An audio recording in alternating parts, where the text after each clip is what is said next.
Hello friends, કેમ છો? સ્વાગત છે તમારો ગામડાની મોજમાં. હા આફ્ટર લોંગ ટાઈમ હું વિડીયો બનાવી રહી છું અને તમને બહુ સારું રિઝલ્ટ બતાવવા માંગતી હતી. આપણે જે શું કહેવાય ઓર્ગેનિક ફાર્મિંગ કર્યું તો એનું બહુ સરસ આપણને રિઝલ્ટ મળતું દેખાય છે. બીજું આજે હું તમને ખેતરની સૈર પણ કરાવવાની છું. સો આ જે આપણો પાછળનો એરિયા છે, અહીંયા આપણે ઘઉં કર્યા છે, એ પણ ઓર્ગેનિક છે. અને આ જે આપણો પાર્ટ છે અહીંયા શેરડી છે. સો તમે જોઈ શકો છો. યસ, અને એ એકદમ પાછળ આપણને જે દેખાય છે એ આંબો છે.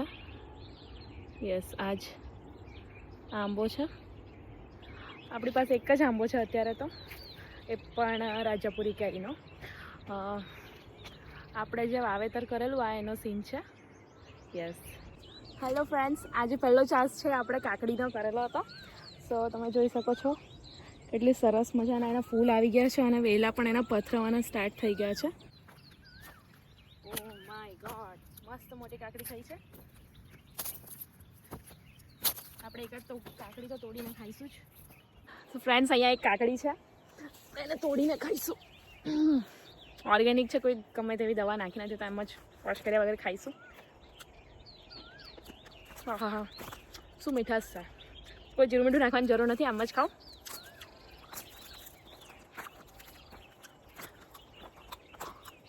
મજા પડી ગઈ. સો આપણો બીજો ચાસ છે ટામેટાનો. ટામેટા ઝૂકીને છે, એના માટે આ સિસ્ટમ અમે લોકો રેડી કરેલી છે બાંધીને. અને તમને એક મસ્ત વસ્તુ બતાવું, બસ આને જોઈને તો મને એમ જ થાય છે. આહા, ટમાટર બડે મજેદાર. ટમાટર બડે મજેદાર. સરસ સરસ નાના નાના ટામેટા આવવાનું સ્ટાર્ટ થઈ ગયું છે. છેલ્લે સુધી આ જે ફર્સ્ટ ચાસ છે એ આપણો ટામેટાનો છે. બસ, અને આ જે આપણો ત્રીજો જે ચાસ છે એ તુવેરનો છે. હા, લાસ્ટ વિડીયોમાં મેં તમને કીધેલું, મેં તમને તુવેર માટે જગ્યા બતાવેલી અને તુવેર તોડીને કચોરી બની હતી, પણ એનો વિડીયો બનાવવાનો રહી ગયો હતો. આજે પાછળ દેખાય છે આ ખાલી જગ્યા, ત્યાં આપણી તુવેર હતી, અમે લોકો એને કાઢી નાખી છે. બિકોઝ અમારે તમને કંઈ સારું ખવડાવવું હતું, ઓર્ગેનિક ખવડાવવું હતું. તો આ જે ચાસ છે આપણે મલ્ચિંગમાં તુવેર કરી છે, તમે જોઈ શકો છો. હા, અને કચોરી માટે બહુ બધી તુવેર જોઈએ એટલે 2 ચાસ કર્યા છે અમે લોકોએ તુવેરના. અને ઓફકોર્સ આપણે આની ઓર્ગેનિક તુવેરની કચોરી બનાવીને જરૂર ખાશું અને એની રેસીપી પણ તમને શેર કરીશ. તમારે પણ ખાવી હોય તો આવી જજો ખેતરે. આ જે છે આપણું ડુંગળી છે. ડુંગળી અમે લોકોએ જે છે તે મલ્ચિંગ વગર ઉગાડેલી ટ્રાય કરવા માટે. તો અમને થોડા એના રિઝલ્ટ અનસેટિસ્ફેક્ટરી લાગ્યા, કેમ કે મલ્ચિંગ વગર ઉગાડી તો આમાં કચરું ઘણું બધું ઉગી ગયું હતું.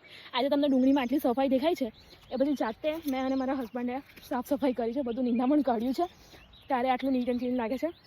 ને તો પછી એના શું કહેવાય છે, ડુંગળીના જે ન્યુટ્રિયન્ટ્સ છે તો તમારું નિંદામણ જ ખાઈ જાય. સો આ ટોટલી એક ચાસ આખો ઓર્ગેનિક ડુંગળીનો છે. નેક્સ્ટ ચાસ જે આપણો છે એ આપણો ફુલેવર છે. ફ્રેન્ડ્સ, તમે જુઓ છો કે મલ્ચિંગ વગર અને મલ્ચિંગ સાથે શું ફાયદો થાય છે કે કોઈ પણ પ્રકારનું આમાં વીડિંગ નથી થયું. આ ચાસમાં અમારે જોવાની પણ જરૂર નથી પડી. સો આમાં જે 2 ચાસ છે, આ એક જે છે ફુલેવર છે અને એક બીજો એક બ્રોકલી છે. 2નો આંતરપાક લીધો છે. હા, અમે આમાં થોડી દવા ને એવું તો હું નથી છાંટ્યું, એટલે માટે થોડા એના પાન તો બોડા થઈ ગયા છે, but it will be okay. આ જે બીજો એક ચાસ છે એ પણ આપણો ડુંગળીનો છે. અરે ભાઈ, મત પણ ના. સો આ જે આપણો બીજો ચાસ છે આ ડુંગળીનો છે. 2 ચાસ આપણે ડુંગળીના થાય છે. સો સિઝન પર ભરાય એટલી તો ડુંગળી આપણી ઓર્ગેનિક થઈ જ ગઈ છે. બીજો આ એક ચાસ છે આપણો તુવેરનો છે. બહુ જ બધી તુવેરની કચોરી તમારા બધાની કમેન્ટ્સ આવી હતી, ખાવી છે, સો મારે વધારે જ તુવેર કરવી પડે. આ જે આપણો જે ચાસ છે આપણે મલ્ચિંગ વગર અહીંયા મરચાં વાવ્યા છે. ઓફકોર્સ અહીંયા પણ ઘણું બધું વીડિંગ ઉગી ગયું હતું, અમે લોકોએ જાતે મેન્યુઅલી કાઢ્યું છે, કેમ કે અમારે કોઈ પણ પ્રકારની દવાનો ઉપયોગ નહોતો કરવો. સો આપણા મરચાં છે, હજી આવ્યા નથી, એના ફૂલ પણ નથી આવ્યા. તો હજી આના ફૂલ નથી આવ્યા, હજી બિચારા બચ્ચા જ છે, એને થોડા મોટા થવા દેવા પડશે. એન્ડ આપણો જે નેક્સ્ટ ચાસ આવે છે એ સૌથી ફેવરેટ સ્વીટકોર્ન છે. યસ, સ્વીટકોર્ન તો તમે જોશો છે છેલ્લે સુધી બહુ સરસ જલ્દી ફટાફટ મોટા થઈ રહ્યા છે અને એમાં મલ્ચિંગ કર્યું છે એટલે કોઈ પણ જાતની સાફ સફાઈની મગજમારી રહેતી નથી. બીજી વસ્તુ એ કે આપણે અહીંયા નર્મદા કિનારે રહ્યા છીએ તો ગોલ્ડન બ્રિજની નજીક સ્વીટકોર્નની ભેલ બહુ જ ફેમસ છે. આપણે પણ અહીંયા જ્યારે સ્વીટકોર્ન ઉગશે ત્યારે મકાઈની ભેલ બનાવીશું અને પાર્ટી કરીશું. જેને આવવું હોય અમારી પાર્ટીમાં પ્લીઝ ડ્રોપ યોર કમેન્ટ્સ. આપણો ચાસ છે આ પાપડીનો છે.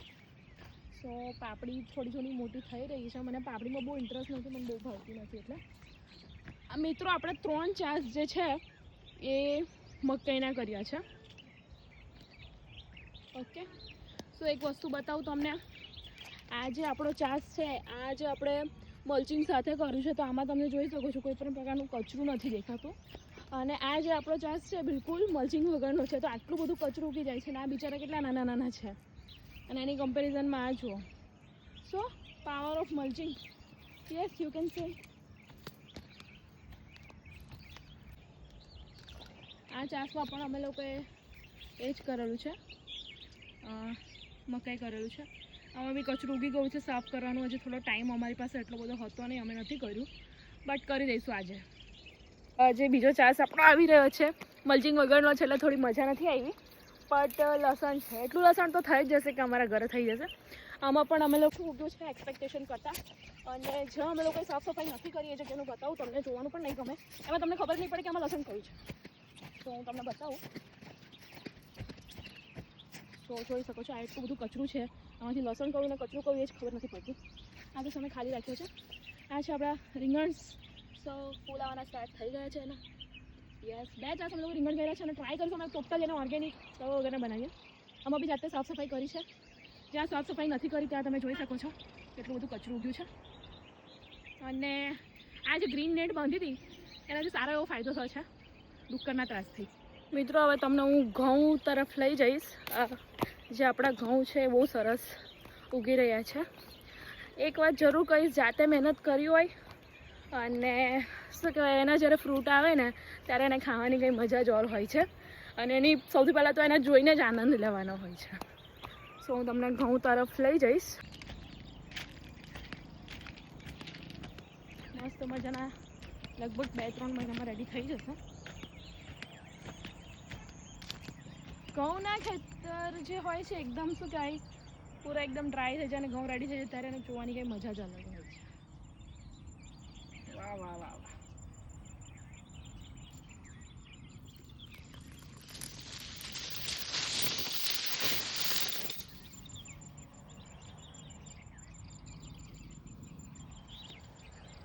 બીજો વિડીયો એ બતાવીશ કે અમે લોકોએ જે જીવામૃતનો વિડીયો બનાવેલો, તો અમે ત્યાર પછી બી ઘણી 3 થી 4 વાર જીવામૃત બનાવી અને છાંટી દીધું છે. એની ઇફેક્ટ દેખાય છે. આ લગભગ અમે 3જી કે 4થી વારનું જીવામૃત બનાવ્યું છે. આ અમારો બહુ જ જૂનો પીપળો છે. બિચારો હમણાં તકલો થઈ ગયો છે, પણ જલ્દી એના મસ્ત પાન આવી જશે. અને આ જે જગ્યા છે અહીંયા સરસ મજાની, આપણે અહીંયા મસ્ત શાકભાજી ઉગે એટલે પાર્ટી કરવાની છે, સરસ રેસીપી બનાવવાની છે. અને તમને એક વસ્તુ અમારે અહીંયા શું કહે, પીપળાની નીચે એક સરસ મજાનું મંદિર છે.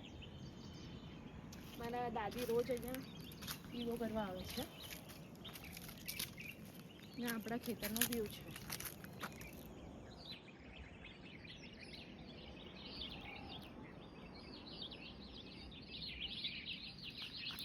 હા, ચકલીનો જો અવાજ આવે છે. અને ફ્રેન્ડ્સ, નેક્સ્ટ વિડીયોમાં સરસ ફ્રૂટ આવી જશે ત્યારે હું વિડીયો મૂકીશ. અને of course we are going to party here. So bye, ફરી મળીશું જ ખૂબ જલ્દી.